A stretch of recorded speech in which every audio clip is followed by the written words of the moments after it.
Welcome to India Post GDS info. यदि video पसंद आए तो लाइक शेयर एंड सब्सक्राइब जरूर करें। भाई लोग, आप लोग ये ऑफिशियल नोटिफिकेशन देख रहे हैं। 16 जनवरी 2023 को इशू किया गया था सभी सीपीएमजी को, ऑल पोस्ट मास्टर जनरल को, ministry of communication, department of post के द्वारा।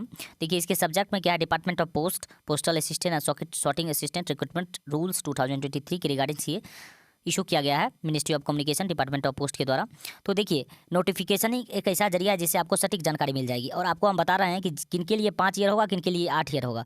आप वीडियो को देखें, पूरी तरह स्किप ना करें और चैनल को सब्सक्राइब कर लें, क्योंकि मैं भी बीपीएम पोस्ट पे कार्यरत हूँ। अगर फिर भी आपको नहीं समझ में आता है वीडियो देखने के बाद, तब आप कमेंट सेक्शन में कमेंट करें, हम आपको बता देंगे कि आप 5 ईयर के लिए एलिजिबल हैं या 8 ईयर के लिए एलिजिबल हैं। देखिए 3 का पॉइंट नंबर 1 कह रहा है ये सिर्फ ग्रामीण डाक सेवक के लिए है। आप देख लीजिए यहाँ पे पूरी तरह से क्लियरली, बहुत लोगों को समझ में नहीं आ रहा।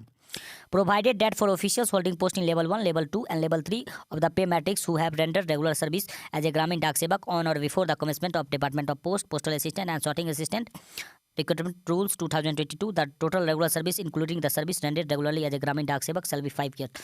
जो भी कैंडिडेट ग्रामीण डाक सेवक के रूप में कार्यरत थे और लेवल 1 में चले गए, एमटीएस में चले गए या पोस्टमैन मेलगार्ड में चले गए, मतलब लेवल 1 लेवल 2 का पे मैट्रिक्स होता है एमटीएस के लिए, लेवल 3 का होता है पोस्टमैन और मेलगार्ड के लिए। उनके लिए जीडीएस का भी वर्क किए हैं, एमटीएस का भी किए हैं और पोस्टमैन के लिए भी वर्क किए हैं। तो जो घोषणा की गई थी रिक्रूटमेंट रूल 2022 में पोस्टल असिस्टेंट और सॉर्टिंग असिस्टेंट के लिए, उस दिन तक अगर आपका जो है, उस दिन तक आप अगर उस पोस्ट को होल्ड कर लिए हैं, ज्वाइन कर लिए हैं, तो आपके लिए 5 ही ईयर का सर्विस रहेगा। अब हम आपको इसको पूरी तरह और क्लियरली कर देते हैं, ठीक है। ग्रामीण डाक सेवक के साथ साथ एमटीएस और पोस्टमैन गए होंगे तब है 5 ईयर, ठीक है। यहाँ पे देखिए ये रूल्स है, 28/7/2022 को इशू किया गया था सभी सीपीएमजी को, department of post, ministry of communication के द्वारा। इसमें देखिए पॉइंट पार्ट सी का क्या है प्रेफरेंस में, Gramin Dak Sevak who have work regularly for 8 years in that capacity the eligibility service shall be continue to be 5 years for person holding the post of Gramin Dak सेवक on regular on 17/6/2022। अब देखिए इसमें क्या है, 17/6/2022 से पहले या 17/6/2022 तक अगर आप ग्रामीण डाक सेवक के रूप में पदस्थापन आपका हो जाता है, ज्वाइनिंग कर लेते हैं, तो आपके लिए 5 ईयर का ही एलिजिबिलिटी क्राइटेरिया रहेगा। समझ गए।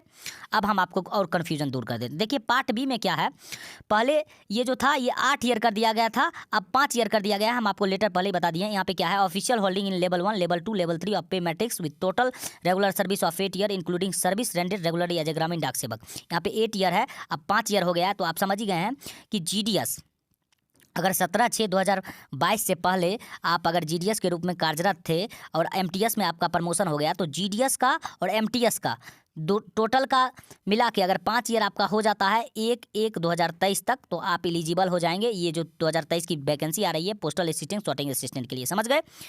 अगर आप 17/6/2022 तक अगर आप ज्वाइनिंग कर लिए हैं, ठीक है, आपके लिए 5 ईयर का सर्विस रहेगा। अगर 17/6/2022 से पहले, ठीक है, आप जीडीएस में कार्यरत थे और एमटीएस में आपका प्रमोशन हो गया है, तो जीडीएस का और एमटीएस दोनों मिला के आपका 5 ईयर अगर हो रहा है 1/1/2023 तक, तो आप एलिजिबल हो जाएंगे इस बार। समझ गए।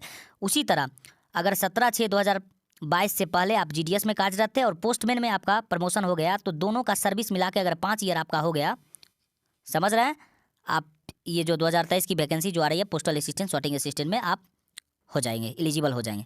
तो समझ गए, 17/6/2022 से पहले जितने भी जीडीएस हैं उनके लिए 5 ईयर का ही एलिजिबिलिटी क्राइटेरिया रहेगा। मतलब अगर वो 2024 में भी देंगे तो उनके लिए 5 ईयर का ही एलिजिबिलिटी क्राइटेरिया को माना जाएगा।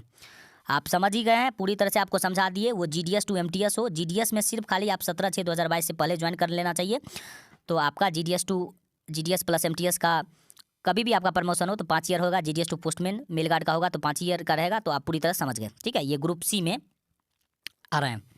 उसके बाद देखिए और भी है, पार्ट फर्स्ट प्रीफरेंस में किसको रहेगा, जो 3 ईयर का रेगुलर सर्विस कर लिया है लेवल 3 में। लेवल 3 का पोस्ट होता है पोस्टमैन और मेलगार्ड। जो मान लीजिए जो डायरेक्ट रिक्रूट से आ गए या 3 ईयर का सर्विस हो गया तो उनके लिए हो गया, ठीक है। उसके बाद लेवल 2 और लेवल 3 मतलब एमटीएस और पोस्टमैन का दोनों मिला के 5 ईयर का सर्विस हो गया, तब पर भी आप एलिजिबल हो जाएंगे पोस्टल असिस्टेंट सॉर्टिंग असिस्टेंट के लिए, ठीक है। उसके बाद लेवल 2 में एमटीएस पे अगर 5 ईयर का सर्विस हो गया तो आप एलिजिबल हो जाएंगे पोस्टल असिस्टेंट सॉर्टिंग असिस्टेंट के लिए, ठीक है। लेवल 1 लेवल 2 में अगर 5 ईयर का रेगुलर सर्विस हो गया तो हो गए, ठीक है। तो आप समझ ही गए, पूरी तरह से आपको समझा दिए कि 17/6/2022 से पहले जो भी जीडीएस के रूप में कार्यरत हो गए हैं उनके लिए 24 में वैकेंसी है या 25 में है 26 में है, उनके लिए 5 ही ईयर का एलिजिबिलिटी रहेगा पोस्टल असिस्टेंट सॉर्टिंग असिस्टेंट के लिए। बहुत सारे को ये भी कंफ्यूजन है कि हम एमटीएस दिए हैं, एमटीएस में प्रमोशन हो गया, तो आपको जीडीएस का और एमटीएस का 1/1/2023 तक काउंट हो जाएगा। टोटल मिला के अगर 5 ईयर हो रहा है तो आप इस बार वैकेंसी में बैठ सकते हैं पोस्टल असिस्टेंट सॉर्टिंग असिस्टेंट। तो पूरी तरह क्लियर हो गया है, आपको पूरी तरह क्लियर कर दिया। Thank you. अगर आपको इस पीडीएफ की ज़रूरत है तो हमारा टेलीग्राम ग्रुप है जिसका लिंक डिस्क्रिप्शन बॉक्स में है, आप उसे जल्द ज्वाइन कर लें। और आपको किसी भी तरह का डाउट है, क्वेश्चंस है तो उस ग्रुप में पूछेंगे तो सभी जीडीएस हेल्प करेंगे। यदि वीडियो पसंद आए तो लाइक शेयर एंड सब्सक्राइब जरूर करें, क्योंकि मैं भी एक जीडीएस फैमिली से बिलोंग करता हूं और बीपीएम पोस्ट पे वर्क कर रहा हूं। Thank you.